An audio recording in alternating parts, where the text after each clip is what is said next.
Hey, what's good? Panik is a founding member of the legendary Chicago production collective called the Molemen. A cornerstone in the city's independent hip hop scene, Panik helped define the sound of the underground hip hop and has produced for some of the most respected voices in the culture. If you know Chicago hip hop, you know his fingerprints are all over it. C4 Explosives joins me in this conversation with Chicago hip hop legend Panik of the Molemen. Before we get into it, remember to go to coconutjustice.com to get you some clothes that I think would look good on you. Let's go. All right, you guys. I wanted to hurry up and hit record because we got to talking some bears. And this is what it looks like when you start to bear down. So, Panik, everybody. This is Panik from the Molemen, one of Chicago hip hop legends. Thank you so much for coming to hang out. Sure, man. Yeah, this is going to be a blast. Also, we got C4 Explosives. What is cracking, man? I'm so excited for this one. Yeah, so we're saying, Coach. Why can't I just want to go say his name? Ben Johnson. Ben Johnson likes to throw on fourth down. Yeah. Or sometimes he doesn't need to, you know. That's all. Yeah. I think and C4 had said something. He said that Caleb forgets that he can run. Yeah, that you need too, to understand. Sure. You need to understand he has way more confidence in his throwing skills than he does his legs. There was a couple ones though, like he could have ran and he pulled up and he ran outside. Right. Yeah. You know, I think it was like a third and 10 or third and 12, and he could have ran for the first down if he would have gutted it out a little bit. I think it was against the Packers or something like that. Yeah. I don't hate that though. I don't hate that because that's going to add longevity, and the longer we can keep his legs young, the longer we're going to win Super Bowls. True. Yeah. But here's the thing. Ben Johnson is too. Go ahead. Here's the thing. At least we the good thing is we had a really good season, and it's something we haven't had in a while, and it's exciting. It wasn't even just exciting for Chicago; it was exciting for the whole NFL. So that's something good and positive to grasp. Especially that after that boring ass Super Bowl, like how fun would it have been to just have Caleb? Everybody's waiting for the Bears' fourth quarter. You know who also had fun during that playoff run? Cardiologists. They were like, "Oh boy, we got how many people are having heart attacks over here, man? Fourth quarter, 10 seconds, Hail Marys and shit." Hey, how many people you guys think would jump up in celebration and they forget that they have a ceiling fan or something? 100%. So not just cardiologists, but ER rooms, they're making a killing off of these Bears. Boys losing digits, man. They're like, what's going on here? It was nerve-wracking. But it was fun, though. Yeah. Yeah. But it's fun because, you know, when you have especially in sports, when you're really good, you can actually make the luck happen for you. Oh, yeah. And that's what was happening. Like the first year we had Caleb, he was good, but the team itself wasn't good enough to have the lucky part flip on our side of the coin. You know what I mean? Yeah. But now this year we started getting all the magnificent catches. We started getting all the lucky kicks and all because what wasn't it with Green Bay where we got the onside kick? Oh yeah. Yeah. Yeah. No. That shit's almost scientifically impossible. And this year it happened to be we kept getting the good bounces. Yeah. It was good to just beat Green Bay. Oh yeah, twice. 3 times. No, twice. I'd say yeah. that any day. That's a Super Bowl right there. Yeah, it was definitely satisfying. For now. Yeah. It's something to build on. 100%. If we were to whatever, we're getting into like drafting from college and everything, what do you guys think the Bears need to go up to the next level? Yeah, work on some defense. Yeah, I think that's the obvious thing. Just add a little pieces to defense, you know. Yeah. they click. They click it. You know, man. It almost seems like when the pressure's on, they gel, which is great. But you know, you can have a lead and be comfortable with it. You know, once in a while. You know what I'm saying? Like so. Yeah, let's get to the point. Let's get to the point where we're blowing people out. Yeah. Yeah, and we don't really. It doesn't. It seems like we're doing like we need a lot of help, but we don't need that much. We just need like 2 or 3 players to make a difference, and that'll just bring everybody more together. You know, I think. I don't think we need that much. It looks like it, but I think 1 or 2 players might just change the whole defense. Mm-hmm. Yeah, everybody's gelling. Like it takes time. You know, everybody believes in the system. You know what I'm saying? They believe in the coach. What he's preaching is the gospel. They're like, yeah, we're all in. We're all in. Once everybody buys in, then you know you see the magic happen. And then you get another year under your belt. You get an off season to click. You know all these things start coming into place. And when you start noticing that, especially for Caleb, the more he plays with his receivers and his backs, the more he's going to understand how they operate, and he's going to be able to put the ball exactly where they want it. Mm-hmm. yeah. How you guys feel about Chicago possibly going to Northwest Indiana? They should never talk that craziness. They shouldn't go to Iowa, to North Indiana, to anywhere. I can't get down with the Gary, Indiana Bears, man. Come on, just imagine dog. that. Just imagine if the Bears went to another city. Like, that's ridiculous. That's like imagine if the Yankees went to another city. You know? Yeah. The Cubs. You can take the Cubs though. Y'all can take the Cubs. Shut your Oh, look at that. Cefore's internet went bad. Oh no. No. Here's the thing. I love all the teams from Chicago, but when the White Sox won the World Series and when the Cubs won the World Series, it's a huge difference as far as meaning to the city. You know, I think so. I give you that. Which way do you lean, Panik? But when the White Sox won, I was watching it. I was excited. I wanted Chicago to win, obviously, but it's just a huge difference. You know? Yeah. When the Cubs won, everyone was celebrating and everyone was excited. And I remember, I'm with Panik. When the White Sox won, I was all in. I was hell yeah, let's go. This is gonna be great for the city. And then they interviewed one of the first people I saw interviewed one of the White Sox fans. They're like, "Hey, you just won the World Series. What do you think?" He said, "Cubs suck." That just lets you know what it means, you know. That's bragging rights, man. Come Thanksgiving, you're like, yeah, take that. They were talking mad shit for a long time too, because I mean, the World Series ring, boy, you want to talk about something that is difficult. I mean, but y'all win 101, like what 101 or something like that, man. I mean, I get it. You needed that one. Generations passed and you didn't win one. So baseball needed that one, dude. Baseball needed that one. Yeah, it's kind of like when the Red Sox won. You know, how long it took them and how they were just getting beat up. Well, I would love for the Cubs and the White Sox to make it to the World Series. Just imagine that craziness. I don't know if we can handle that one. The city will blow up. Imagine Game 7, Cubs Sox. Like, oh my God. Oh, it'll be especially in October. You know, it's going to be like cold and rainy. No one's going to be able to feel anything because their fingers are all frozen. Everybody drunk as hell. Like, it's going to be a mess. Yeah.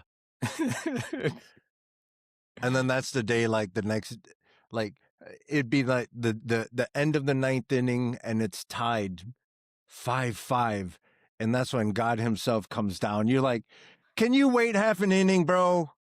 We don't need the rapture yet. Hold on. Time give us 15 minutes.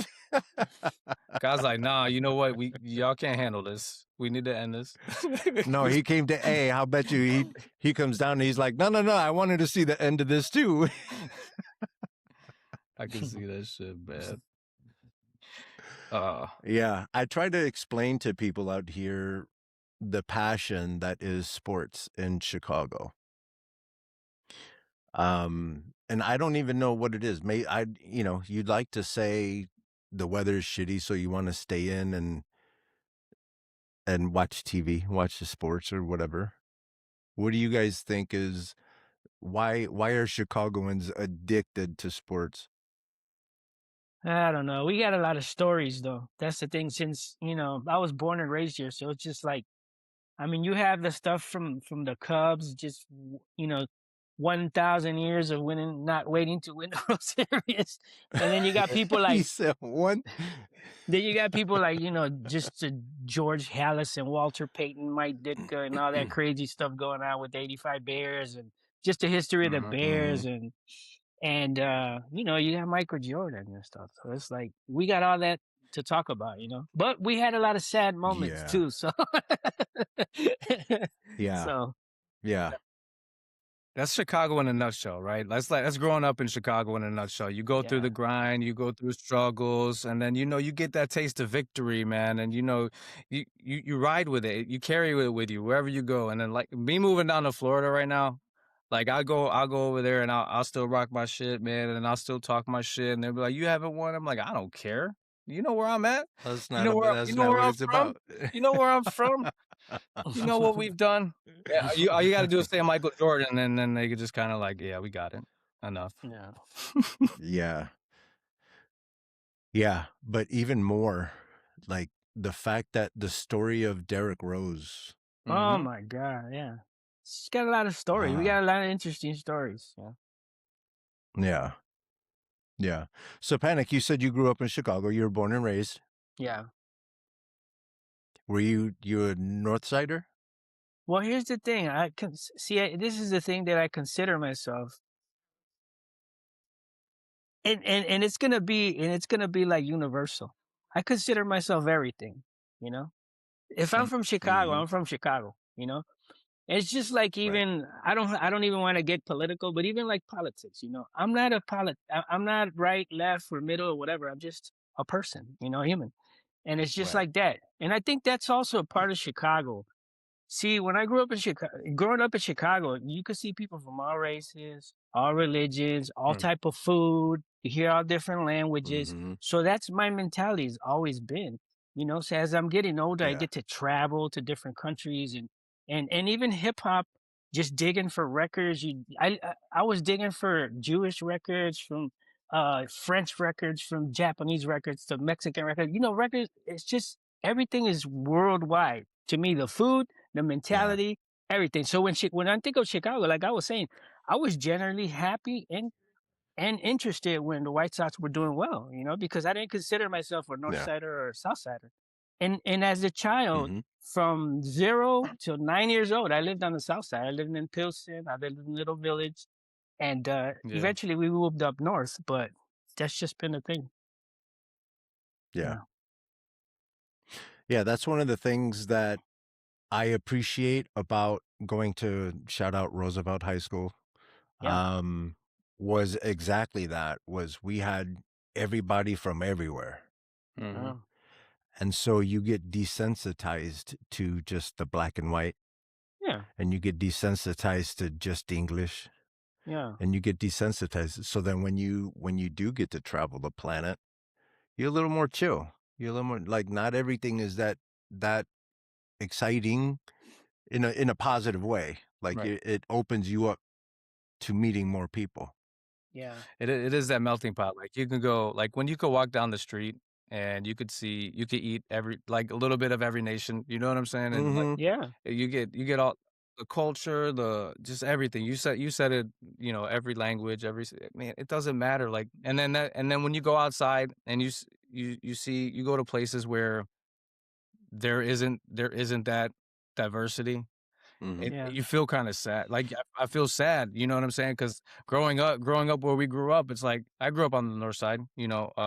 I grew up by the basement over there by Lincoln and Foster, over by Yeah. California. So I hit the store over there and dig and like, but that was love, man. That was home. Like you go there, you get a little bit of everything, and everything was okay. And it's like a Yeah. culture shock when people are like, man, they're like like I don't know, man. Just to look on people's faces when they don't experience that, I just feel bad.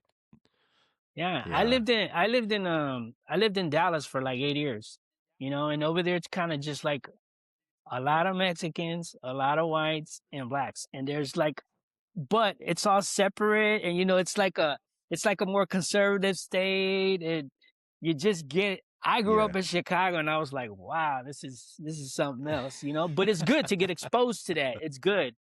It's good to get exposed to that because you get to understand people more. Go ahead. Sorry. And it's good. No, I cut you off. That was my bad. Oh, what I was good. I got excited because I wanted to say, and it's good to expose people to people from Chicago too. Well, because we can be friendly until we're not. Yeah. Yeah. You know? Yeah, hip hop was like that though, man. Like when in the late '90s, right? I remember you either were a backpacker, you were from the West Side, you were from the South Side, right? And me, I never fit in a niche, so I go over to Wicker Park and go to Sub T's and do my ciphers. I'd hop on the Red Line, go to 95th and the Ryan, and go hang out with all the brothers on the South Side, and then I go back home to the West Side and I kick it with everybody else. So like, I never fit in to any of the crews, but what was a staple was the moment for me, man. Listening to those beats in the headphones, riding on the train. Like I was like, that shit right there was like, that was a soundtrack on the subway. You know what I'm saying? When I'm riding the L, that was my soundtrack was the moment and all the beats and Juice and Vakil and then I'm digging more when I knew you were coming on the show. I'm like, let me put on Panik Radio on Spotify. And then I'm like, bro, he was rocking with Cali Agents. He was rocking with Master Ace. I'm like, I know all of these beats, man. I know all of these beats. This is crazy. And so it was like a time machine and a history lesson. And like, really like, I pay homage, man, and give you respect and dues, man, because you like were unknowingly you shaped how I was as an MC. You know what I'm saying? I got mad love for you. Yeah, thank you. When I started going to high school, when I started going to grammar school and high school here, number 9. Yeah. When I started going to high school and grammar school here, I was like one of the few guys on the north side that was listening to hip hop. Everybody was in house, and I would put on Adidas and all that, and everybody would look at me like, look at this weirdo and shit.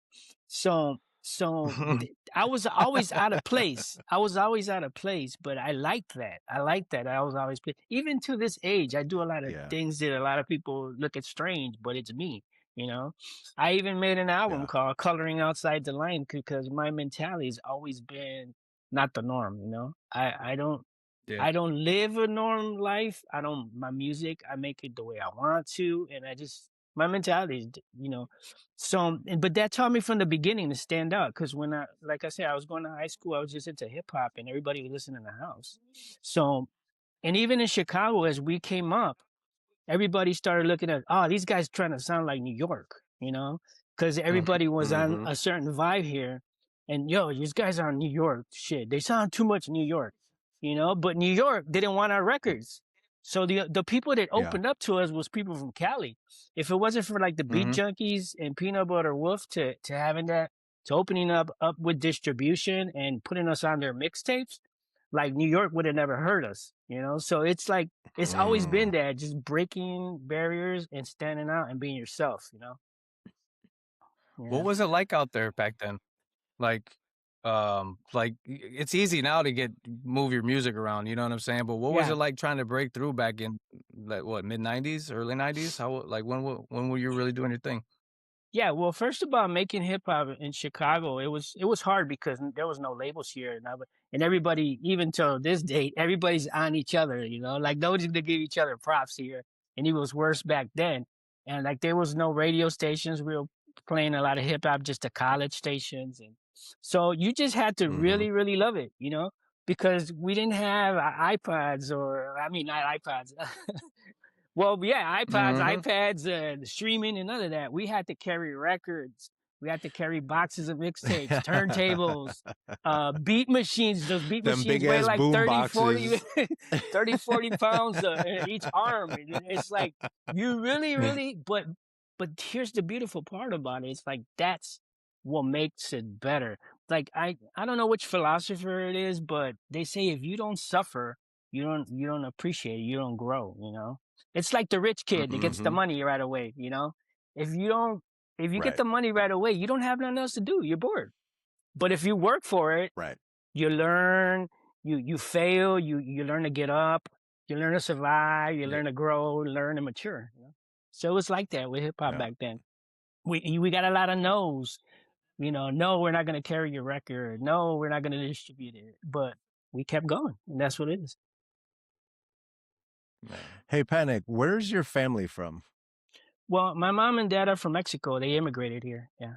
And I was born here. Okay. I was the first of the child that was born in Chicago. Everybody else, my 3 siblings before me were born in Mexico City. Yeah. Yeah. Yeah. No, because I try to tell people, like earlier when you said it was house versus hip hop when we were kids. Yeah. I remember trying to listen to hip hop and all the Puerto Ricans were telling me, no, bitch. You got to get on this house music. You're not listening to hip hop. Yeah. There's so many levels to growing up in Chicago, because I used to hang around with a bunch of Mexican guys. I was Mexican.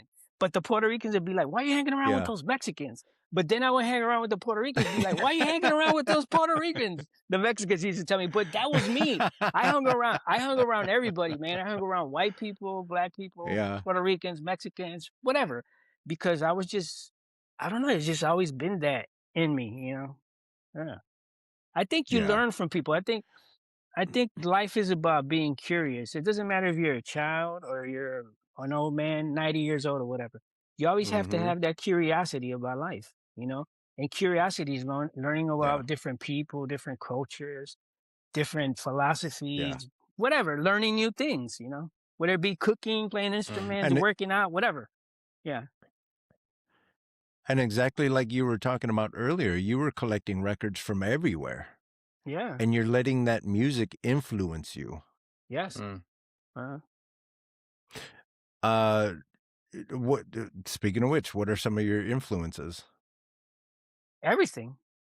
As funny as it sounds, but I mean, you know, it's obvious that African American music, it's the roots of most of the music that exists. So obviously, you know, when I first got into hip hop, it was James Brown, Kool and the Gang, and you know, artists like that, you know. But my brother, my oldest brother, he used to just listen to a lot of R&B and soul. So even as a kid, I started just listening to different music. My parents listened to Spanish music. My brother listened to soul music. My sister was listening to romantic music from Mexico and Latin America. So I would just get that music was being consumed in my ears and my brain ever since a child. So that's why I say everything, because as I started getting more into hip hop and buying records and sampling and breakbeats and all that, I started realizing that, man, I was getting gospel records, white gospel, black gospel, Japanese records, Jewish records, and it was coming from everywhere. And I was thought you were sampling it about to all. say Japanese gospel. I was like, what's that sound like? I might have got some Japanese gospel. Hey man, there's Japanese I bet you that soul. would be a fun listen, boy. Hey, there's Japanese soul, there's Japanese jazz, there's Japanese everything. So I wouldn't be surprised if there's some Japanese gospel somewhere over there. Yep. Yeah. And I bet you they make it better. Yeah, so that's man. Japan's really dope. But yeah. Have you been out That's there? the thing. No, man, that's one of the places that I really just started probably like the last 5 years getting into this traveling mentality, you know, and I've been able to travel the last 5 years. I'm actually taking it serious since then. Since during COVID, I got my passport. It took like 9 months because I got it right before COVID started and then the government shut down. But once I got my passport, like I just started traveling since then. So let's just say 2020 Hell yeah. is where I started traveling. So yeah, but Japan's definitely on the radar, and you know, yeah. What's the wildest place you've been to? The one that stands out when someone says, "Where have you gone?" What's the first place that pops well, I in your just head? came from in December. I just came from Rio de Janeiro. So yeah, Brazil. Yeah. Oh, hell yeah. I haven't been there yet. Yeah, I just came from there. I didn't know Portuguese, and most of the people there speak Portuguese. I was like, oh, I know English. I know Spanish. No, it's just Portuguese mainly. so I was with someone, and I went there with someone, and we are just looking at each other when they're talking to us in Portuguese. But we got there, you know, there's a lot of life lessons to be there because, I was running my debit and my credit, and just things are done differently there. So you have to adjust so many different Yeah. things. So, but that's the beautiful part about exposing yourself to different things. But yeah, that was definitely a Right. dope place. Yeah, that's Huh. the furthest I've been to. We talk a lot about putting yourself in situations like that where Yeah. you're basically pushing the boundaries of the understanding of what you have of yourself Yeah. and being able to go to just Brazil and figure it out. And look at you're back. Yeah. You made it. Yeah. Look, I'm gonna And tell you you. learned a ton. Yeah, look, I'm gonna tell you a story. As a child, I almost drowned twice, so I was always afraid of getting into water. But I've been to Cancun 3 times, and I've been to Colombia in the coastal part. My last time in Colombia, I don't know why I kind of know why I did it, but I was with someone, and they're like, there's like, let's go scuba diving. I don't know how to fucking swim, so they put this big ass fucking oxygen tank on me. I got a dress shirt on. They put those fucking flap things for your feet, and this man's giving us these instructions for They like said 30 dress up minutes. for scuba. He put on a button down. They put this like 20-pound like steel fucking belt on you, and I'm like, what the fuck am I doing? There's no turning back, so I'm like but I made it back. But that's what it's about, exposing yourselves. I think that's the issue a lot with what's going on currently in the country. Like, people are not exposing themselves, so they're in their little safe areas. So anything else that's different, it's a fucking problem. And that's the thing. It's just ignorance. But that's just inner ignorance. Yeah, and then they shut it down. Yeah. Yeah. But here's the thing, like, when I got in the water, I made it back. I'm still, like you said, I made it back. I'm here in Chicago again, so that's the thing. You have to, Yeah. I think that's the part of life, the most beautiful part of life. It's exposing yourself to things, because that builds your confidence, that teaches you, that makes you live, because that's what we're here for, to live and experience things. So, Exactly. It's through living that you learn. yeah. And Exactly. you It's so learn, obvious, and right? the more that you learn, yeah, the more that you learn, and the more that you go out and you experience life, Yeah. the more you realize that there's a lot of things that we're doing that's just not the right way. We don't need to get Exactly. into politics at all. As a matter of fact, Panik, when the world gets noisy, I promise you, I go to your Instagram feed and I just watch you making beats, bro. Ooh, yeah. Yeah. It brings me peace. Oh man, thanks. When did you start doing the digging in the floppies? I was I- living in Texas, because in Texas I had a lot of free time, and when I lived in Texas for 9 years, and I had a lot of free time, so I got into gardening. Became a really good gardener. I was grilling and smoking meats. I became really good at that. But another thing that I became good at is I never learned how to play instruments. So I learned how to play guitar, and I learned how to play bass. So then my next thing was like, well, I need to start doing videos, putting them on YouTube and on social media. So I was like, what could I do that's me? And that's where I came up with that. I got all these floppies, and I got my MPC, and I started just recording. At the beginning, the videos looked not that good, because I just, but as you grow, the videos started becoming a little bit more cleaner and more flowing better. But yeah, I started doing that at about, what was it, 2018, around there? Yeah. Yeah, but that's what I did. I was like, I have these discs of Sincerely or It's Okay. Let me make a video of how I did it and chop it up and show people how I did it, Some of the dopest beats, dude. Like, I didn't like. I'm like, listen, man. I'm gonna tell you a quick story, right? So in 2000, it was like around 2000, 2001, whatever. I'm at the Buddha Lounge, and it was open mic Monday night. Monday nights were open mic night, and then we're ciphering around the side or whatever, and we got a circle going, and I'm going, and all of a sudden I feel this arm around me, and we're like bobbing, and like we're in the zone, and I look to my right, and it's Juice. Yeah. And like, so I still got this right here. So he came up, he autographed it for me, and then I'm going back and I'm digging through your Instagram, and I realized that you did freestyle or written. Yeah. For me, freestyle or written changed the game for me. Cause I know, Juice did his thing with the Rap Olympics with Eminem, but like that was like freestyle or written as a battle MC was my shit, dude. And then I'm like, damn, fucking Panik did this one too. And I'm like, and then I'm like, yeah, he did, because I could hear it, the pianos and the beauty and the simplicity. But there's so many layers to these beats, man. And I'm like, sincerely, and the stuff you did with Vakil, and like, and then man, I'm geeking out, man. I'm sorry, Slug and Prime with No, go in. like there's these joints, man, that are I'm like, it was like, again, this along my timeline as a MC and as just a human being, you can notch your sound in a lot of that timeline for me, man. So like your beats, like you said, you went to Sincerely, and I'm like, man, the beats are sick, dude. I can't lie, man.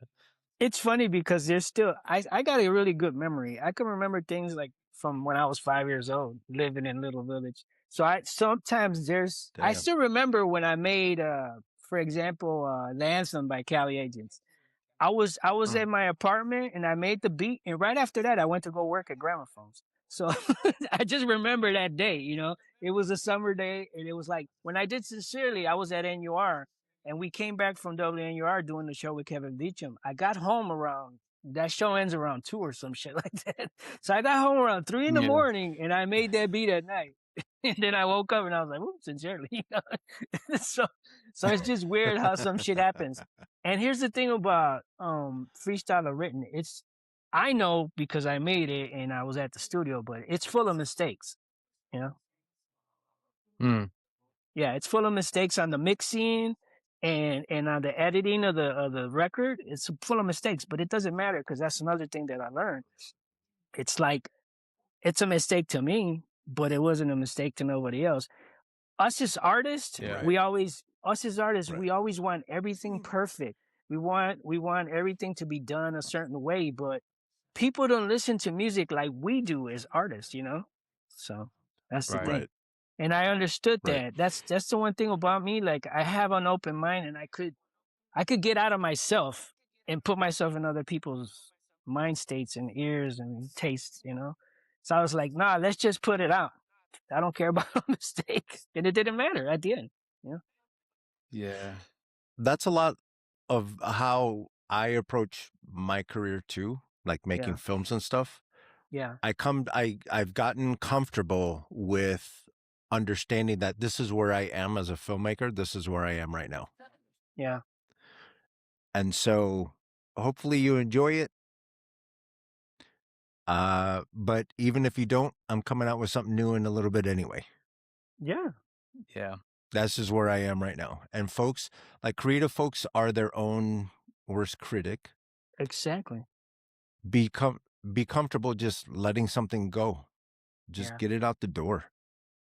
I think that's a big problem now, like with music, like with AI and like recording so simple now. You could run it through filters and all this other stuff. Everybody wants something that sounds like perfection, right? Straight out of the gate. And when something like, I'll go in the booth, and I don't really know much about mixing.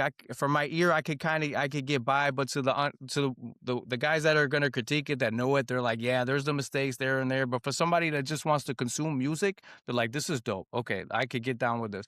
So like, I guess my question would be, what is it like now making, like, could you put freestyle or written out right now, knowing that you made all those mistakes? Or like, you know what I'm saying? Yeah. Cause I hate to say it this way, but I don't give a fuck. I when I make something, that's perfect. That's a perfect way to say it. I'm gonna go with the flow person. You know what I mean? Because there's a story behind everything. You have to make the story. If it's like me saying, "Oh, okay," let's just say I'm Michael Jordan. It's like saying, "Hey, I shot I made the last shot at the game 6 at the Utah." No. He started with his brother in his house, beating him up, and his brother was better at him at basketball than him. Yeah. And when he beat his brother beat his ass. So that's how it started. You know, it didn't start with him in Utah. So that's what everything. You know, you have to make mistakes. If you don't make mistakes, you don't grow. You don't improve. And people like seeing that story. That's a story. You could write a book about everything that you do. It's like a chef. When he first cooks, he burns the rice, and then he gets better at it, and then he gets a Michelin star. You know, but that's the story. You know, you making films at the beginning, they look this way, but you're growing and you're getting better, and people see your progression because they become fans of your films. So they're like, hey, remember this guy when he did his film at the beginning? But look at him now. You people want to be able to tell a story. If they don't, you know, they don't want to just tell you the end of the story. They want to see it from the beginning. You know? And that's what art is, or anything. Yeah. And people like to geek out on some of your early work. Exactly. So give it to them. Yeah, exactly. Yeah. Yeah. Sometimes your best work's at the end. Sometimes the best work's at the beginning. So, depending on who's listening to it. Just put it out there. Put it out there. And that's what's crazy is it depends on who you're talking to. There's going to be one group that's like, yeah, that's the best thing. And the other people are going to be like, nah, that was fine. And then vice versa. You know, just put it out there. Find your people. And here's one thing that I learned keep too. Doing it. Yeah. Here's one thing that I learned from two stories I'm going to say, and I'll say them real quick. When hip hop didn't go, we're here all day. Yeah, hip hop didn't go platinum when the first platinum record was "Walk This Way" by Run DMC. Okay, they didn't want to do that song. His brother Russell Simmons forced them to do that song. So it's like, you know, sometimes as an artist, you're so much focused on being an artist that you forget about some other people see this vision, you know. So you got to just go with the flow sometimes. I remember Paul McCartney, they did a Weeping Guitar or whatever, or one of those songs. And their producer was like, Paul McCartney didn't want the violins on this certain song. And his producer's like, no, man, you know, put the damn violins. And that's a big part of that song, you know. I forgot, I think it's Whipping Willow or one of them fucking songs. But it's like a really famous song. So it's like, sometimes you just got to go with the flow, you know. And stop thinking about it too much. That's the thing. Panik, let me ask you. Yeah, go ahead. Go ahead. Go. No, I'm done. Go ahead, ask me. Okay. I was going to ask you, with the exception of a handful of people, you have Kanye, you have Common, you have whomever, but you don't have like the magnitude of people that came out of New York making records was ridiculous. And then when hip hop made it to LA, you had a crazy amount of LA people, and then the Bay, blah blah blah. Why does it seem like Chicago, not that we haven't had any breakouts, again, I put Chicago MCs and music makers against anybody, but what is it? Why is it so difficult for people to pop off coming through Chicago? That's a good question. That I really don't know the answer to, but it could be a lot of factors. He's like, what are you talking about? I make records all the time. It could be a lot of factors, you know. It's not easy. Yeah. You know, industry wise, there's no industry here, you know, but it takes a really deep love, you know. And you have to expect nobody to ever listen to your music. You got to go into that mentality. You know, you got to go into the mentality that nobody's ever going to give a fuck. You have to do it not for the money, not to listen, not to people to listen to your shit. Exactly. And then if that naturally comes out, that love for it naturally comes out, and then people gravitates towards you. You might make the billions of dollars, or you might go triple platinum, 50 Grammys. But first, you got to start with the mentality of I'm doing it for me, and because I love the music. Mm-hmm. But it's a lot of factors, you know. You know, a lot of people, we compete against each other. You know, venues sometimes, and radio stations, and you know all that stuff that goes on. A lot of factors. Mm-hmm. Yeah, music politics. But when you think of LA and you think of New York, there's industries there, you know, on both of those sides of the coast. Yeah, but like as tight as, well, let me say it like this. The amount of flex that people from Chicago have, like Yeah. if you're from Chicago and you go literally anywhere on the planet, everybody's going to know that you're from Chicago. That's one of the first things we always say. Yeah.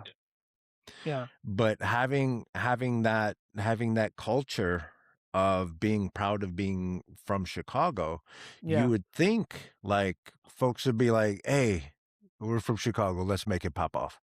Yeah. Atlanta did it, New York did it, LA did it, the Bay did it, Houston. Houston did it. Yeah, it's a good question though. Like I said, I don't have an answer to it. I could just put up factors, you know. Yeah. But I really don't. I think, but you think about it. If you really think about it, since I started and to this date, people still haven't figured it out totally. You know. Yeah. There's a lot of crabs in the barrel. They're like, you know, again, the politics. I want to, you know, I gotta get mine, and then there's that. Yeah.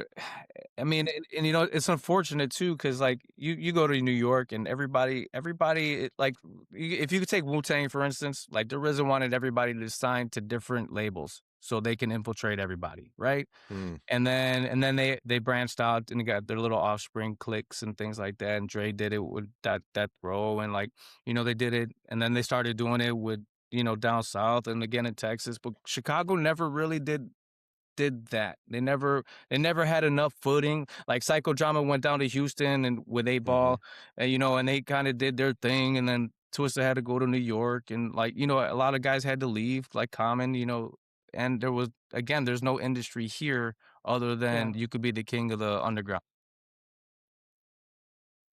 Yeah. Do you guys think, because we'll call it street politics. Yeah. Do you think street politics plays a role in keeping someone from like building industry back home?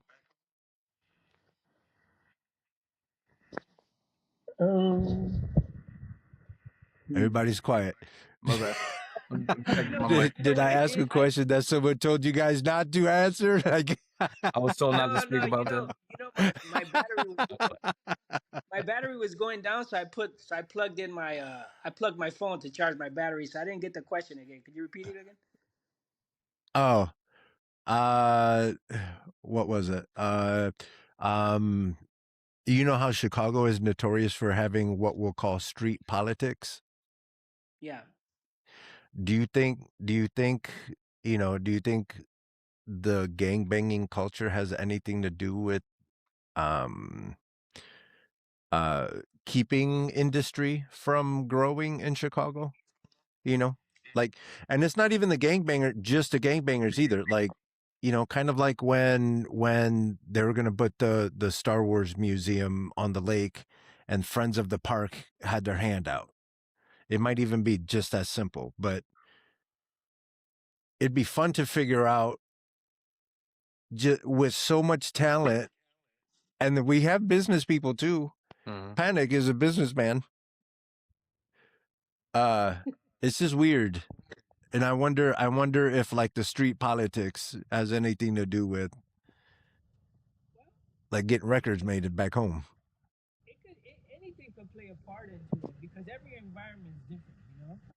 But if you think about it, there was always street politics in New York. There was street politics in Houston.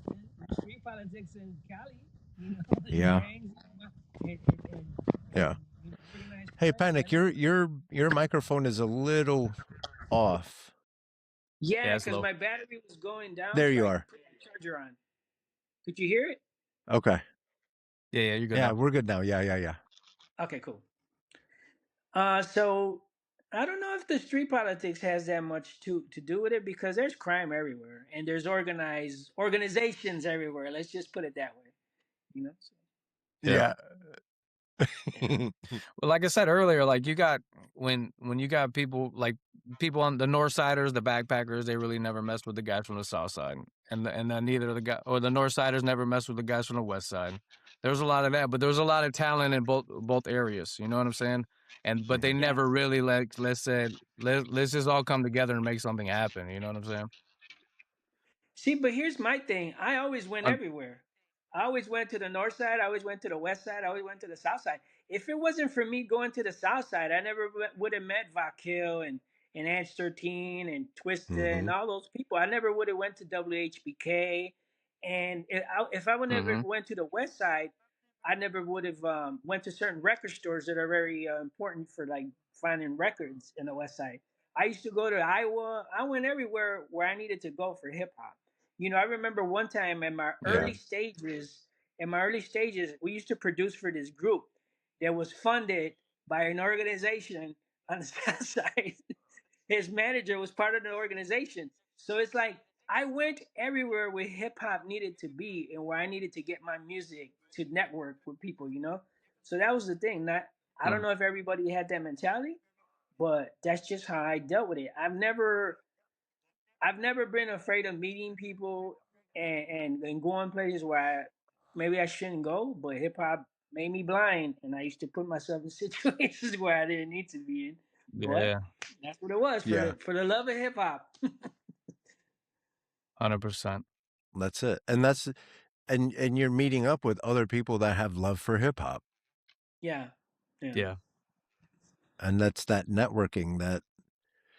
So whatever it is, whatever we're missing back home, the networking that's actually making us be able to work together to create this industry. Because yeah. yes, world, you want music. You want music that Panik has made. I can guarantee you this. Yep. But you think about it So it'll now. just be dope. Yeah, you think Dale. about it now. It's easier. You don't need a budget. You don't need instruments. You don't need radio stations. So what's keeping us? Yeah. Yeah. Yeah. We don't even need The record industry now is labels. just that's 100% fact. You know what I'm saying? Yeah. So what's keeping us? The industry's so different. The industry's Yeah. so different now. Like people, you could tell now you need more of just of a fan base rather than actual talent. You know what I'm saying? Yeah, there's a lot of that too. And I know as far as films and pitching to Netflix and stuff like that, a lot of the first questions are going to be, what's your social media numbers look like? Yeah. So they want you to do all the work. What Yeah. I'm trying to tell you is they want you to do all the work. So then they can give you a little bit of money and figure out how to take that money back from you. So you might as well cut out the middleman and just do the work. Just do the work. And then go get a friend. Yeah, because they're looking at it from a McDonald's perspective. How many burgers have you sold? As opposed to, Yes. do you make a really good burger? Mm-hmm. Right. Right. That's why we have a lot of these mushmouth rappers out here now that they're making. They say it's music, but I can't understand not one word you're saying. They're making You're those not teaching McDowell me burgers. anything. You're not teaching me anything. You're giving me empty calories. Yeah, a bunch of junk food for my ears. Hey, Panic, who are some of your favorite producers? I'm just gonna go with the basics. I mean, as far as hip hop, Yeah, or yeah, anything actually. I'll go with it. okay. Well, I mean, I have to say Quincy Jones. That's one of the persons. Um, there's a lot of Italian composers from like soundtracks from the '70s that I really like their music. Um, there's Manuel Alejandro. He's from Mexico, I think. And but if we want to talk about hip hop, well, I have to say DJ Premier, RZA, Digging in the Crates. Um, who else? Pete Rock, Large Professor. You know, basics. The usual. Hmm. That's what's up, Yeah, though. just How it did has to Molemen be start? that. Well, I started it with one of my friend, with two of my high school friends. Mix Massacre. He was at the beginning of the moment, and then my friend, rest in peace, Juan. He was more like a manager, networking type of guy. So we both went to Shears High School, and we both um, we got it together like that. And Juan used to be a big house guy, so he used to go on a flea market on Division in Pulaski, and I started going Mm-hmm. with him there. So we met this guy Aztec. Well, he's still around. He raps and stuff. And he told us Aztec about De some Niro. meetings on the, yeah, yeah. Yes, sir. He told us about some meetings on the South Side. So we went with him, and that's where I met Ans13, Vakil, and just everybody from the South Side. So after that, I got Vakil's number, and he joined Molemen, and you know, and just kept going like that. Oh, Yep. hell yeah. Yeah. That's what's We up. started Hell going yeah. to the studio. How do you We used to dis? take, sorry. We used to go to the studio. We used to take a Crater Records and make the record there. I used to tell the guy, the engineer, to sample for us. Sample us this record, this little piece right here. And he didn't know what the hell he was doing, and we didn't know. But that's how we started.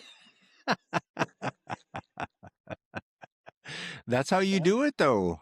Like I got to talking to Dawood Anyabuile from Brother Man Comics.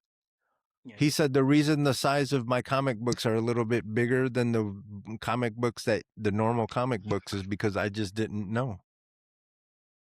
He went and he picked up a magazine and he designed his comic book off of a magazine, the dimensions of a magazine. He just didn't know, but he didn't let that stop him. It's like 1 foot next to the. All right, there's this thing called sampling. Here's some records. Grab this little clip. Yeah. Okay. But you know what I noticed? All of a sudden you got a whole record company. Yeah. That's awesome. But you know what I realized when I We're started about- looking at the careers of like early hip hop producers, they were doing the same thing. They were telling the engineer to sample for them. So I was like, oh, okay, I wasn't that you know, whatever. Everybody started that Not that way far from out. the beginning. Yeah. That's how Yeah. that's how I was used to make my show CDs. Like I used to go to the homie's house, and he'd be the only guy that know how to use Acid Pro, and I'm like, yeah, I need these songs. Let's fade these in and all this other stuff. But I mean, you always gotta, and then I mean, you just find a way to make it happen. Like this is how I want it to sound, and you know, like that's what you do, man. Aztec is about to be on the show too, man. He just dropped a movie actually yesterday. His second. Yeah. His second movie, man. So. Yeah, I Yeah, did see he'll that. be on the show. Yeah, shout out Aztec, dude, because Cool. making movies is tough. And these are like full length feature films he's making. Yeah, that's dope. Hell yeah.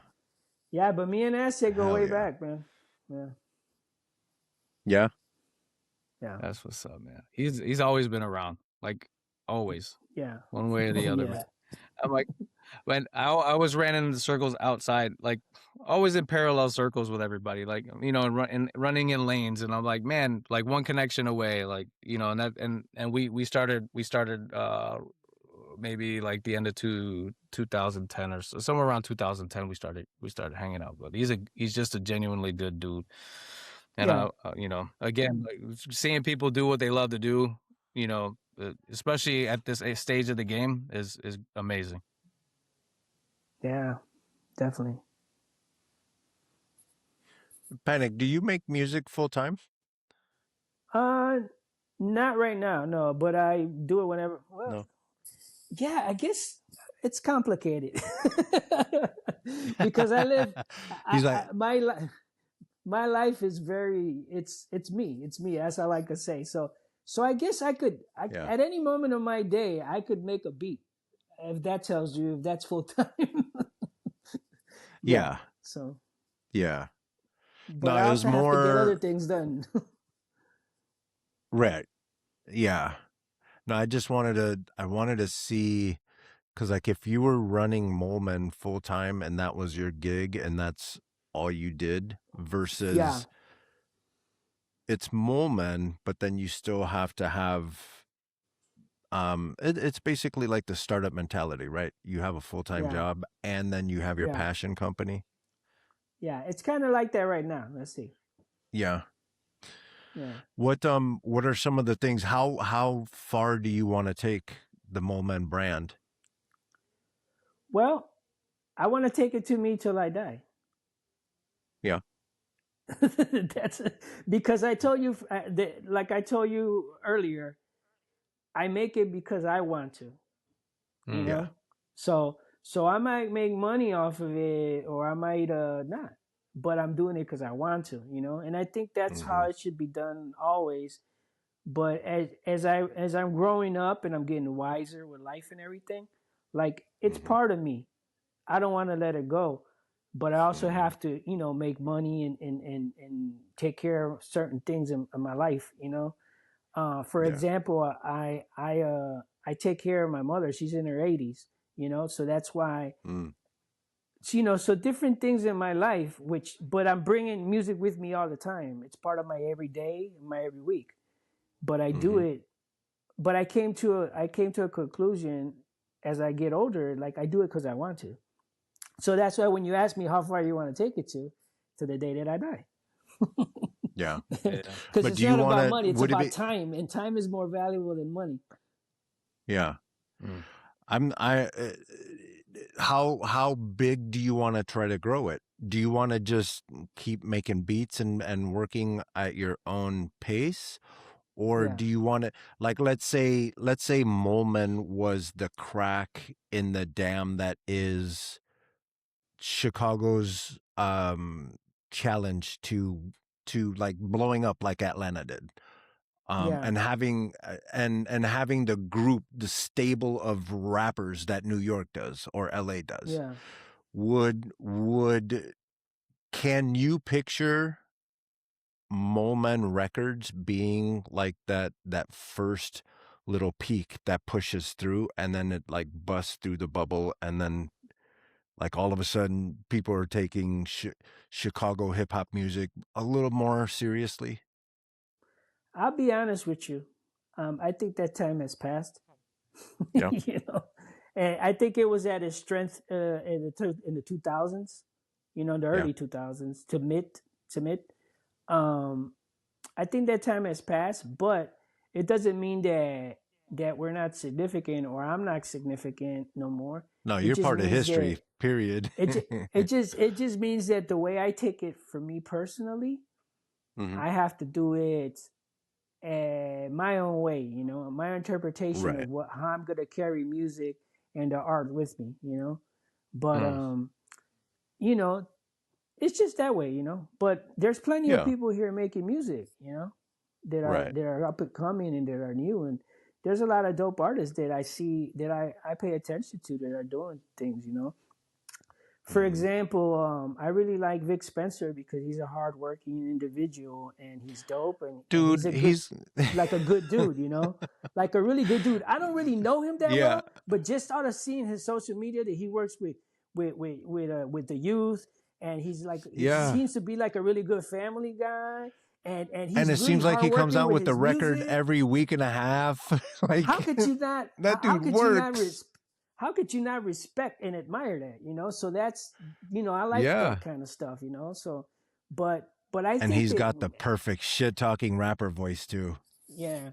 But if I was to guess why he does it, it's because it's part of him, but it's because he wants to, and I think that's how music Yeah. should be done. You know. Yeah. Yeah. I've worked with musicians that are their focus isn't the music. It's always, during the conversation, it's always like, ooh, how many likes and ooh, how many money, how many dollars Yeah. and all this stuff. And you're like, bro, you're setting yourself up for failure. Mm-hmm.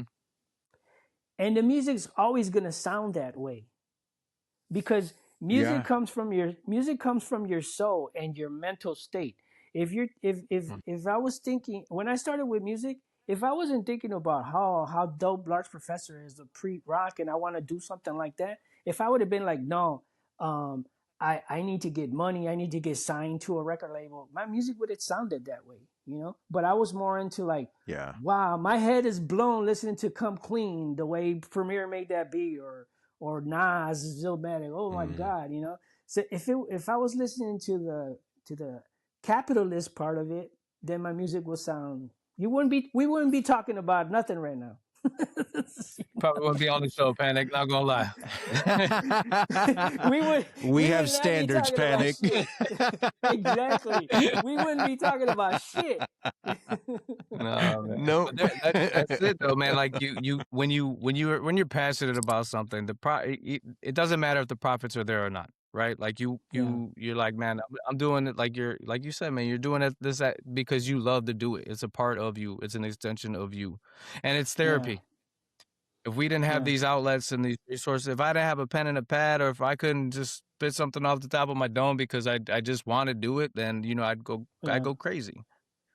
And I don't know what you would be like if you didn't have a beat machine anymore. You'd be pounding, the refrigerator and the table. Hey, and if you're not following Panik on Instagram, please follow him on Instagram so you can see he takes his beat machine. He'll be in the middle of the wilderness making beats. Yeah, I made I made this beat. I still gotta edit it because I made an edited version of it. But I took my beat machine. My beat machine. This is a joke. This is this is a fucking joke. You're gonna laugh right now. But my beat machine, my machine actually is the Native Instrument machine. I bought that like in 2005 when the first one came out. It's all broken and fucked up. But that's the one I do my videos with. It's not plugged and there's buttons missing off of it. But I record with it while you have other people doing videos with the newest, brightest plugins and the newest updates and everything. I still got an old ass beat down machine and it's unplugged, and I make a video with it. And they always ask me. Sometimes kids ask me on the videos, "Oh, this is fake. It's not plugged." I'm like, "Yeah, it's a video. It's a movie. It's like Al Pacino. It's kind of like a music video. He was an actor. Yeah. Don't let me ruin it. Don't let me ruin this for you. Spoiler alert: Superman doesn't really fly. Santa Claus doesn't exist. Oh man, I'm off the show. I'm out. Your parents paid for those gifts, right? Your mama was really kissing Santa Claus. But when we think about it, a lot of these beat videos that are on social media they're not that real either. I mean, they're content. Yeah. They're creative content. Yeah, cool. Exactly. If it sounds exactly, because if everyone saw what it took to actually develop a beat, you're not going to make it in 30 seconds. They'd probably be bored. Minute, man. This guy plays his beat. It's a progress. It's really dope. It didn't take a fucking hour or a minute or 30 seconds to it isn't a YouTube short, man. It was done in about 4 or 5 hours, maybe 2 weeks. Who knows? Yeah. Hey, Panik, how many beats do you have developed and ready for an artist to posit? Like, if I was an artist and I wanted to take a look at your library, how many sound files am I looking at?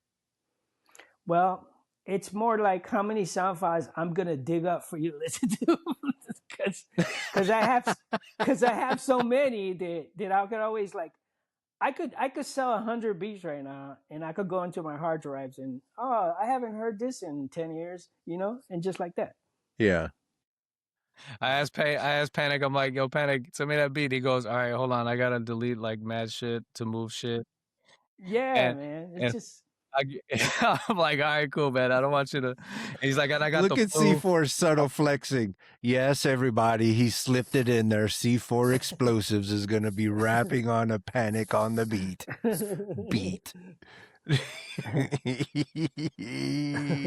It's going to take 30 seconds too. Watch. Yeah, we're going to write that rhyme in 30 seconds. Yeah. So if an artist did want to work with you, Panik, what does that look like? They would reach out to you, and what's that process look like? Well, they would reach out to me, and I would send him or her or them files. They'll explain to me what they're looking for, and I'll have something for them, a nice amount of things for them to listen to in that range, in that style, And cool. Every situation is different, but mostly that's how it goes. Are you the kind of guy like you sitting on the couch watching Survivor, and you're just with their beat machine, you just keep making beat after beat after beat? No, but I'm the type of guy that I might be watching Survivor and I turn it off to go make a beat. Yeah. Attaboy. Or I might get up at 2 in the morning and be like, boom, Yeah. Do you have like a studio that you like to go into Like when you're Well, what's your creative process like? I'm about to tell you this. It's hilarious.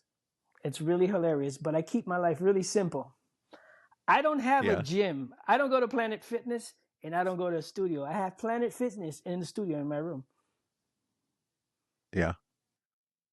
So Hell yeah. why? Why? Because I want to make things easy for me, right? So if I want to Yeah. create something, I could just sit here in my desk and start making music. I have my guitar, my samplers, everything right here. I just turn on the equipment and I start making, you know? If I want to work out, I Yeah. have some dumbbells right here that I look and I feel guilty if I don't use them and the days go by. I use them, you know, and I don't have to take a gym picture, nothing. I just do the shit right here. It gets done. Boom, done. You know, part of my, Yeah. you know, when I go out, I don't have a car. I walk. I walk a lot. But why? Because I want to get my Yeah. 10, 20,000 steps a day, you know? And Oh yeah. when I was in my mid 20s, I was I was 226 pounds. I'm 155 pounds now. Why? Because I made my Yep. life easier. It's a mental state and it's a routine thing and you're focused on everything. So that's how I live my life. I do the things that I love and I keep it simple, you know? This is such important lessons for younger people to pay attention to, especially if you're trying to be a creative. There's nothing more that will kill your creativity than friction. And let me explain. That's why Steve Jobs always wore the same outfit. That's why all these really smart people, they streamline things. That's why they wear black shirts and jeans. You don't need to make the decision on what you're wearing anymore. It's already there. And that's why they'll have, 30 black t-shirts and 30 pairs of jeans. Because of this approach that Panik just got done talking about. Yeah. You Keep it have to simple. get that friction out so you can get through your life. And then the friction, when you get to your creative part, the friction part is gone. A lot of that guesswork is gone.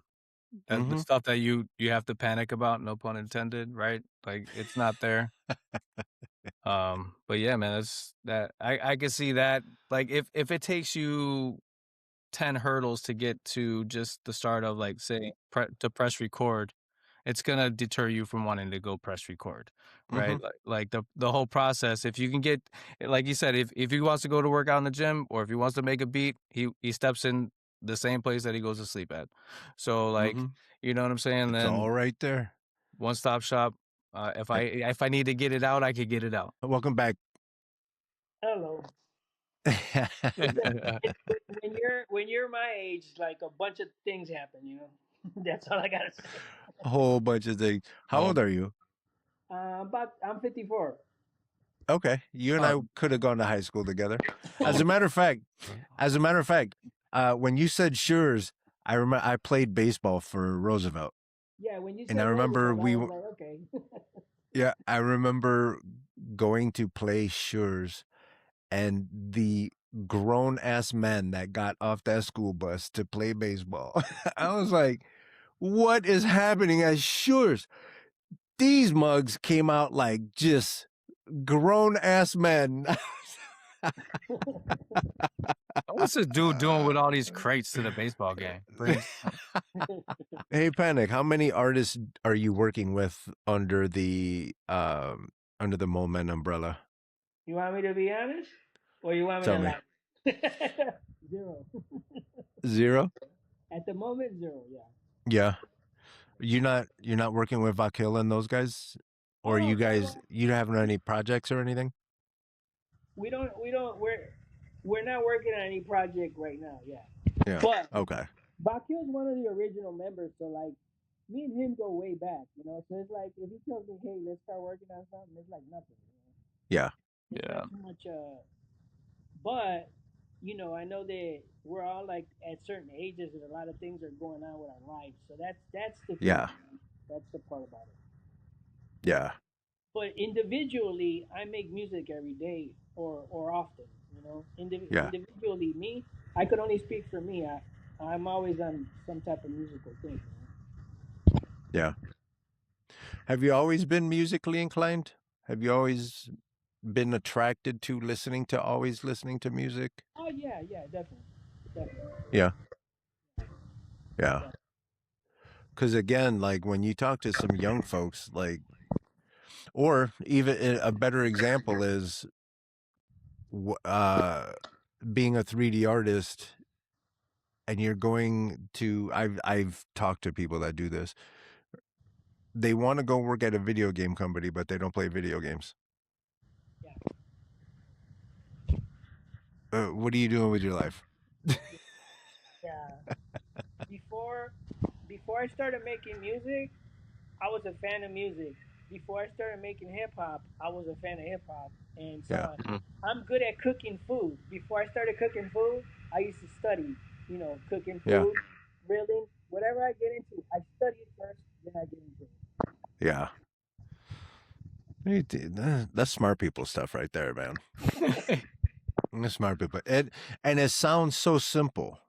It sounds so simple. Just study. It sounds so simple, but there's so many people that don't. Yeah. And here's another smart people thing. I did the cooking, the grilling, the music, and the hip hop. Why? Because I loved it, and I did it because I loved it. Ta-da. When I tell you Panik simplifies his life, boy, he's got this streamlined, son. Yeah. So it's really simple, man. That's what's up, man. Yeah. And I mean, that's why, again, as a creative person, when you take all that friction out, I can open up Photoshop and I have buttons that I can click that'll do a whole process, so I don't have to go file, save as, export, blah blah blah. I just hit one button and the computer goes and all of a sudden everything is done. Yeah. I just saved myself 15 minutes of button clicking. Sure. I think a big. But why did that happen though? Because you studied. Because I'm gonna be working in Photoshop no matter what. Because I love to do it. Exactly. Yeah. A big thing is like everybody wants to learn the shortcut. Everybody wants to learn the shortcut, but if they don't know why the shortcut exists, it shows. Like, you know what I'm saying? Like you'll get to a point where the shortcut doesn't work, or it doesn't make sense for this certain particular thing, or you can't do anything on the fly. So like in it's like in life, man, if you don't know how to do it the right way, it's gonna show, and it's gonna show in your work. It's gonna show that you're not prepared. It's gonna show in your meal or whatever. Especially nowadays where AI is becoming a thing, because people are going to try to leverage AI to make movies and even music, and we can get into that. But you can use AI to make a movie, but if your writing is trash, it's going to be a trash movie. You just wasted your time. Yeah. It's crazy, man. I just had this conversation with my cousin because he's at the crib. He makes beats. He raps too, but he's like, he doesn't have a studio. So he's like, oh man, I created this AI artist. So I make the beats and I write the music. And I was like, man, I don't know how I feel about that. How you feel about AI in music, Panik? Evolution is going to happen, whether I like it or not. So the thing is that how are we going to deal with that? How is the individual going to deal with that? How is society going to deal with that?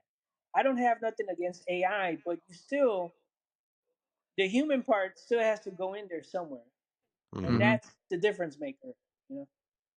I was really happy that he made the beat, he wrote the lyrics, and then he didn't have an artist. And I understand, like, if you don't have a particular someone to fit that voice, and you still want to create, and he's still passionate about it. You know what I'm saying? He's not letting his passion die because he can't find that voice. You know what I'm saying? So in that regard, I commend him for that, and kind of adapting with what's going on in technology and things like that. So he is adding that human element. But he's not gonna get the flaws that a singer has. You know what I'm saying? Because everything's gonna be polished. The nuance. Think of it like this. You remember back when Sammy Sosa was playing? Oh boy was juiced. he had neck muscles bulging out from it Jerry under Curl his had jersey. muscles. Jerry Curl had muscles. He came out looking like a gigantic gorilla, and he's like, "No, I'm not juicing," right? But he still had to go out and play baseball, right? AI is the same thing. But it's what do you want to be known as, right? If you want to be known as an AI music maker, then go make music with AI. I come to Panik because I love what Panik does. I love the flavor of music that he puts. Like Bad Bunny said, con el sazón. Sí. You know? So yeah, you can go and do AI stuff and stuff like that, but you still, like Panik said, you still need that human touch. Mm-hmm. I explained to someone how they can leverage AI to make a song. We went over the theory of it. I'm not trying to tell you what to do with your time or your career. But if you wanted to learn how to leverage AI in this is what I would do. Oh boy went and had a conversation with AI. AI came out with the lyrics,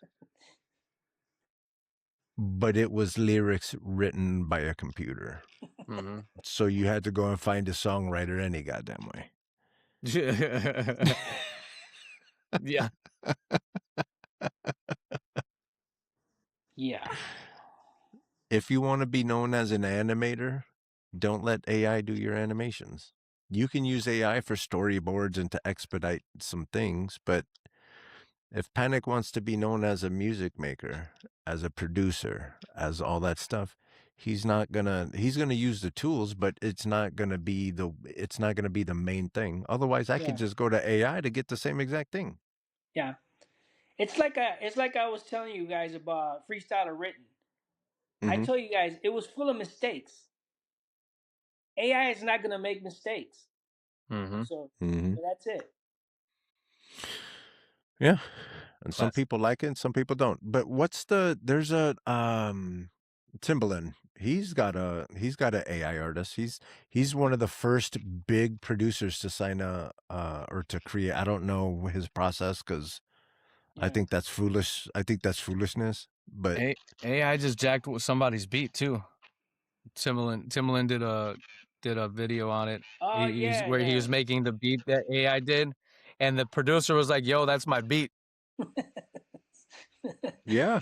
So even AI's jacking beats. Shout out Ice Cube. That's one of my favorite hip hop songs, Jacking Jacking for Beats. beats. Holy shit. I'm like, That's just damn, crazy. bro. AI, Yeah. like AI took my shit. I'm like, what the Yeah, fuck? you think that AI is only going to be stealing art, like drawings and stuff like that? Nah, son, it's stealing everything. It's stealing jobs. It's stealing careers. AI be like, look, I got this dope track. It's called Freestyler Written. Like, at the end of the day, it's gonna steal humanity. You know. It's gonna try. It's gonna try. Yeah, we ain't ready.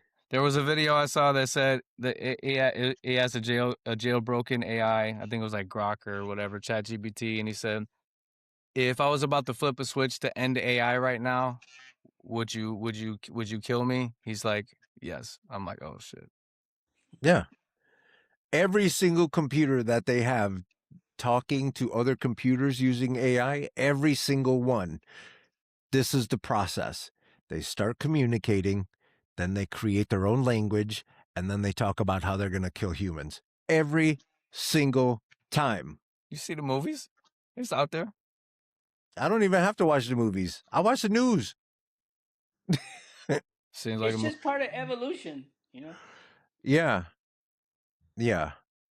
And unfortunately, instead of leveraging things like AI to, again, experience life in a better way, learning, like Panik could reach out and be like, hey, AI, I want to make a dish from Japan.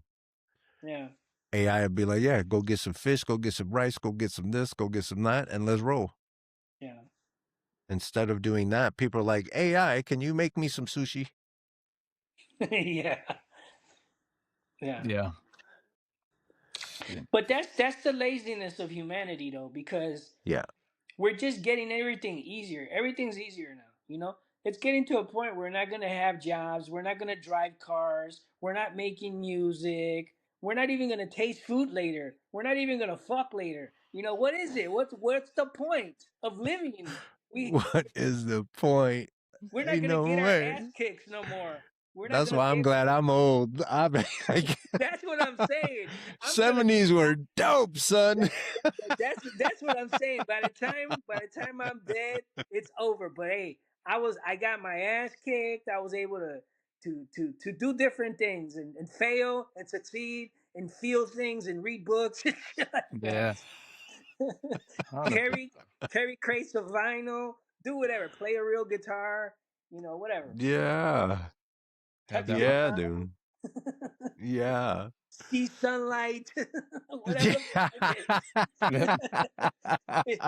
We're laughing right now, but it could get to that point. No, yeah. 100%.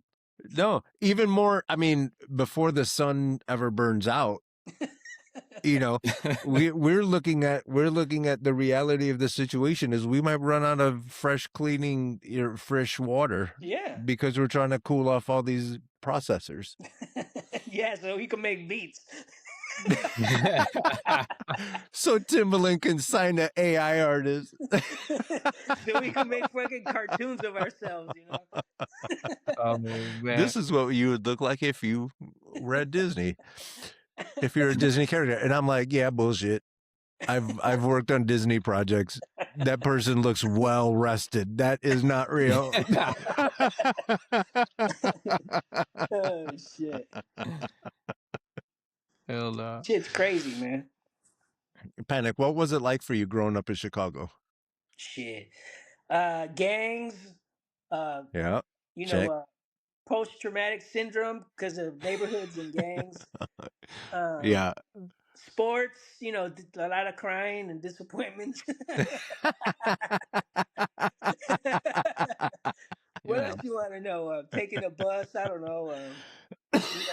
You had to watch out if you were wearing All Stars, if the flaps were up or down, if your hat was right to the left, what colors you were wearing back then. Bro, for real. When I first moved to LA, I looked around and I was like, yo, so basically like what are the rules? And everybody's like, what are you talking about? I said, no. What are the rules? Like in Chicago, you can't wear yellow and black. You can't wear red and black. You can't wear blue and black. You can't wear, and like specifically those colors. And they're like, no, that's like none of that. Like, don't have a red bandana dangling out of your pocket or whatever. But then past Yeah, that, I was like, bro, this is easy work. yeah. Don't wear that DePaul's blue demon jacket. Different Oh things. yeah, bro. My clothes when I went to high school, my clothes were so colorful. Everybody thought I was colorblind. And it crossed I'm up. like, you're not catching me. I'm a moving target. Shit. But you know what? That's the beauty of it, because you could tell a story. You know what I mean? There's people Right. that grew up in boring ass neighborhoods. We could talk about we Yeah. grew up in Chicago and this. I Yeah. just talked with I was messaging with a guy that was on the show, Mike Racanelli, right? And I'll write it down because we were talking about. I'm not getting into politics, but we're talking about contingency plans, right? And being able to adapt and go anywhere, right? And he was like, if you grew up in Chicago, you knew how to scrap and the threat assess better than 99% of the people on the planet. And I was like, yeah, 100%. You know how to adapt to any situation. Hell yeah. I remember almost. Yeah, go ahead. Go ahead, Panic. Years ago, let's see, straight about 3 years ago, I got married to someone from a different country. Hmm. So they came here to Chicago, and they're like, "Take a picture of this, do this, right?" And I'm like looking around. This is why are you acting that way, I'm like, you don't know. I grew up in Chicago, But she couldn't understand why I was so fucking paranoid, though. Even though I live Yeah. in a decent neighborhood now, but I'm like that. It's the way I grew up, Yeah. because we got chased, we got bricked, we got cars that, a Cutlass Supreme stopped with 4 guys, and hey, what you be about? Different thing. That shit was a daily thing for me, Yeah. So now, even my brother, as a kid, I was traumatized because my brother was a gangbanger, and I was 5 years old, and I see cars getting burned, police getting into my house with my mom, and it was like, I bring all that shit to me. That's Chicago. And you tell me, well, you grew up in Chicago. That's what it was. Well, yo, Fucking nightmares, What I mean? that's a rammer. They're like, what's a rammer? Like, oh, you don't know. But it was also beautiful. There was a lot of beautiful things about it too, though. But Yeah. that's part of it, And that's how you said, I'm from Chicago. I could adapt to different things. It's because of those things we grew up with. Mm-hmm.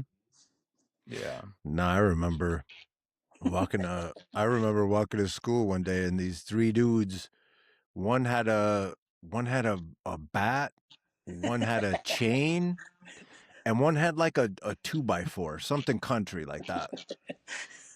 Playing street And I'm charades. walking, and then exactly like Panik said. Like when I'm walking down the street, I'll take a look over my shoulder just to make sure. So I look over my shoulder, I see these 3 dudes, and one of them is like, "Hey, hey." I was like, "Oh hell." Threat assessment kicked right in. I turned around and I was like, "All right, 3 dudes. The only avenue I have is back that way, and I got to run fast as hell." I was like, "Fuck." I come to find out, they were explaining to me that apparently I was in a different neighborhood the day before, and I was pretty good at basketball, and I was talking my shit, and they got upset. They got their feelings hurt. Ah, shit. So now they're gonna try to fuck me up because they don't know how to play basketball. As you're running away, you still ain't got no J. Yeah. Out of here. No, and like they started. I was like, all right, what do I do? Like, do I just start swinging? Do I like run? Because if I run, they might catch me and all this stuff. And right when they started surrounding me, one of my boys came running from the school. He was a big dude. He came running, Carlos, running, and the guys were like, "Oh," I was like, "Yeah, what now, bitch?" And then they took off running. But I damn sure pooped my pants that day. That's just that Chicago shit. Yeah. Yep. Oh, man. Yeah. And it informs the music because, again, go and listen to Vic Spencer. He tells you what's happening. Yeah. And then you got Aztec Dinero. He's out there making music, and he's telling stories of, like, now he's moving into film. Yeah. That's amazing. You got Prime and Rhymefest now. They're in politics. Politics. Yeah. That's what I'm saying, son. That's what I'm saying. He went from "This Is How We Chill" to school board president, right? Or running for school board. Yeah. He's beautiful, man. It is. I know. Even Prime, didn't he pee on the stage or something? On someone at Navy Pier, to be exact. But they were battling, and Prime took it out and just started pissing on him.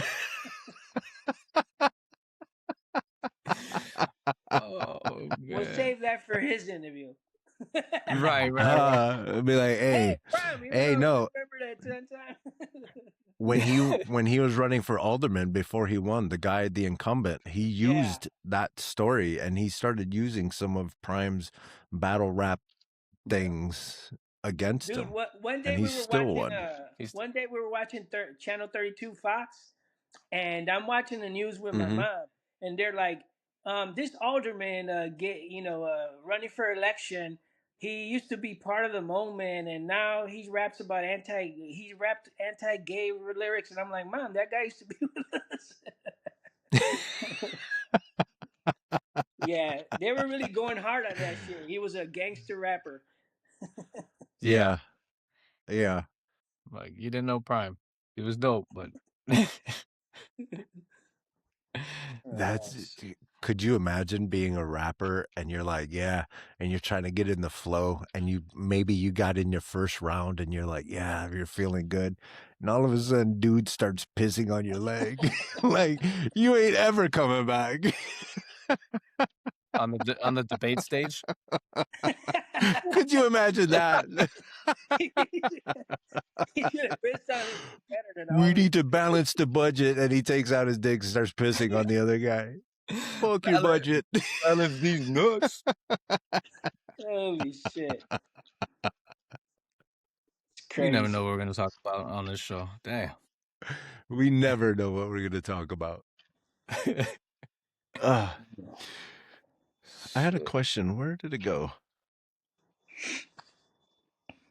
Oh, it was about Aztec, because, you know, I like to big up anybody doing big things from Chicago. Yeah. But Aztec just released his movie. Panik, have you ever scored a movie or anything like that? I had music on TV. Yeah. That's about it. Yeah, like one of my beats got on. Oh, nice. Yeah, I was trying to remember the name of that show. It was a song with me in Psalm 1. It was The Shy or something like that. One of them shows on FX, I think. I don't know. Yeah, but yeah, that's about it. Yeah. You know? How cool is that, though? Yeah, it was cool watching it on TV and hearing, hey, that's my beat right there. Yeah. Yep. How was it when you heard your music on the radio for the first time? I don't know. I just I got used to it really fast. Yeah. Yeah. But obviously it's nice. Yeah. Yeah. Yeah. You know, me listening to it didn't affect me as much as people telling me they heard it on the radio. I used to like that part more. Like, hey, Panik, I heard you on this radio station or on that, or I heard you on this mixtape from New York or this and that. I was like, oh, nice, you know. I used to like hearing that part, you know. Yeah. Yeah. Getting that acknowledgement. Yeah. That's what's up, man. Like when Vakil went on tour Europe and he went to Seville, Spain, and he's like, man, I see none but Molemen shirts over there. I'm like, wow, you know. That's crazy. Yeah. Have you ever performed, or have you always just been a producer type? Let's not talk about that. Let's not talk about my short-lived rap. Did you pee on anybody? That's what we really want to know. Yeah, that's what I was trying to get to. Redacted the evidence. I redacted all the evidence. That's funny. Yeah, what the hell?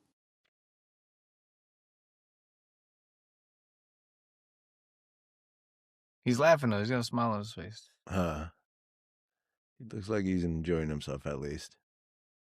I cut out. It was a good conversation though.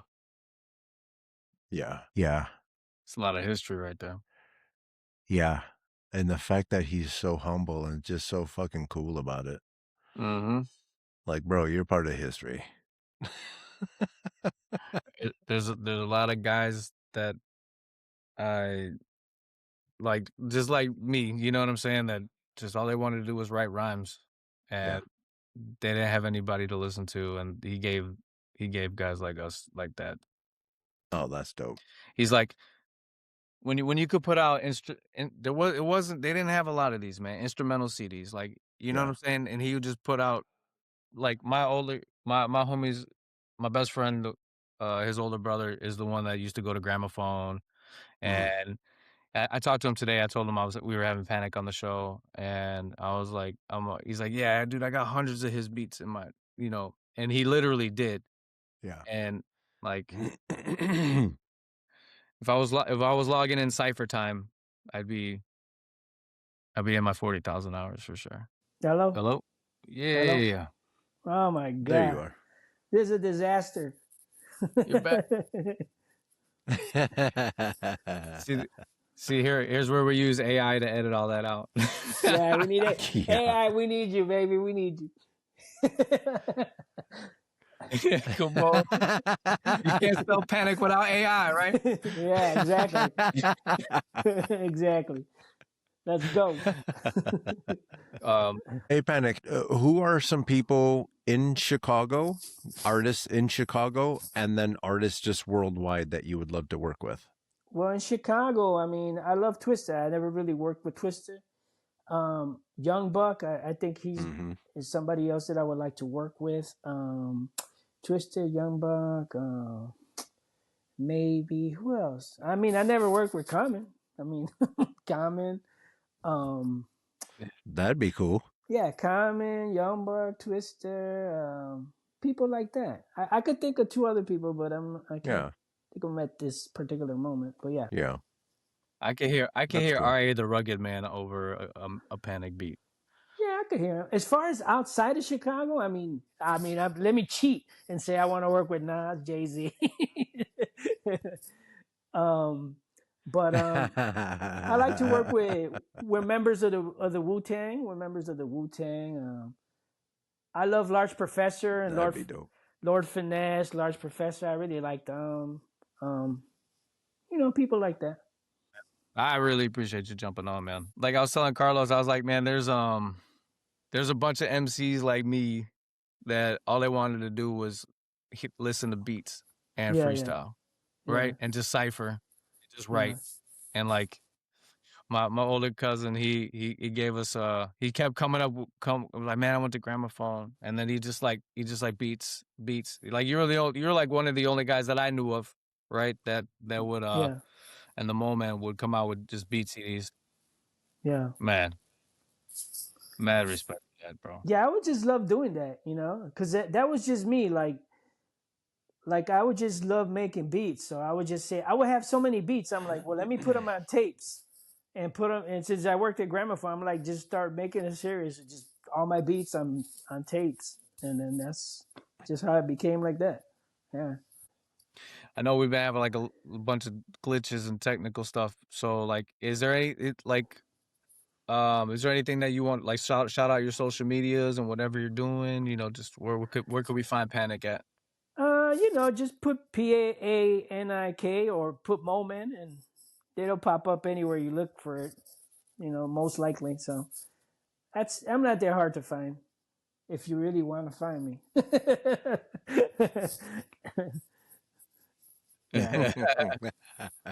I'm here. You can find me. I'm gonna find that rap career. Oh no, we go find the Panik cipher. Yeah, he didn't like that joke. There he is. Yeah. Carlos was like, man, he didn't like he's like, Panik left because he wanted to find the cipher video that you rap for. I wanted to see Panik rap. Panik was like, I'm out. I'm out of here, man. I'm having difficulties. I gotta go. Technical difficulties. Oh shit. Yeah. All right, folks. Sorry, we keep having technical difficulties, but we're gonna have Panik back on. Panik is he's someone that we look up to, and he's definitely a beloved member of the Chicago hip hop family. Mm-hmm. He's very respected. And he's just been doing it forever, and he's just really good. And he's explaining to you, he does it out of passion. He would be making music even if you weren't giving him money. Even if you weren't listening, he's still making. Even if you weren't listening, which people do, that's a benefit. Yeah. Yeah. And so to me, this conversation, that's one of the biggest things that I got out of this conversation was exactly that. Like, he's going to be making beats. He's going to be making music, even if there was nothing else for him to do, or if there was everything else for him to do, I guess it would be a better way to say it. He would still be making music because he loves it that much. Yeah. You can't buy that. And your work will reflect your intentions with your art. Mm-hmm. So shout out to Panik. Apologies for all of the troubleshooting and all the stuff that we did is just nuts. We've been trying to do new stuff on this new software, and we're starting to see some of the challenges and stuff like that. But mad respect to Panik, mad respect to the Molemen. We heard the name Vakil, we heard the name Aztec Dinero. All you guys, shout out to all those homies too, because they're doing their thing. They're still making music, and now Aztec is coming out with films, full feature films. I can't wait to talk to him about that stuff. Hell yeah. C4, you wanna share some of your last thoughts? I started rhyming in '94, right? I was 14 years old, and to come back and talk to somebody that was so influential that didn't know how influential he was in not even just music, but like in my therapy, in my mental state. You know what I'm saying? Like he helped my mental state. And for any musician, whether they write or they make music or art or whatever the case may be, your influence goes beyond than what you think that it does. And no matter what, even if someone is listening or watching, continue to do what you love to do, because that will resonate with somebody else. And then so that's important, man. And for for your mental health, for everyone around you, it's just a beautiful thing when you can create something that people appreciate just as much as you do, and maybe even more. I'm even down to going back home and seeing if Panik wouldn't cook me something, because Right. if he's this meticulous and passionate about his music, only imagine what the food is gonna be like. You think he's Dyson on beat? No, it seems like now that I know Panik a little bit more, and Panik and I have met through the hip hop project back in the day. But the thing I've learned about Panik is that if he was cooking and chopping to the beat, it might be something like some Italian opera. Or it's Yeah, I gonna can be see that. like, some Indian song. What's that guitar that they play? The centaur or something? Yeah. Some dude is shredding the centaur, and Panik is just like, righteous, righteous. You be jamming out. That's what's up, though, man. Yeah. So shout out Panik, bro. We love your work. We love you. We love what you stand for. We love, and I'm telling you, go to his Instagram if you wanted just a nice musical, calm break from all the other shenanigans that's happening on Instagram. Go visit Panik on Instagram, bro. Do yourself a favor and watch him just slowly. Here we are. Yeah, we found out that that it's a little more set up, a little more produced. He's not necessarily in the middle of the wilderness making beats, but something tells me he'd probably be in the middle of the wilderness making beats if he could. Oh yeah. Anyway, again, shout out Panik, shout out Molemen, and with that, everybody, we're out. Peace. Coconut tresses.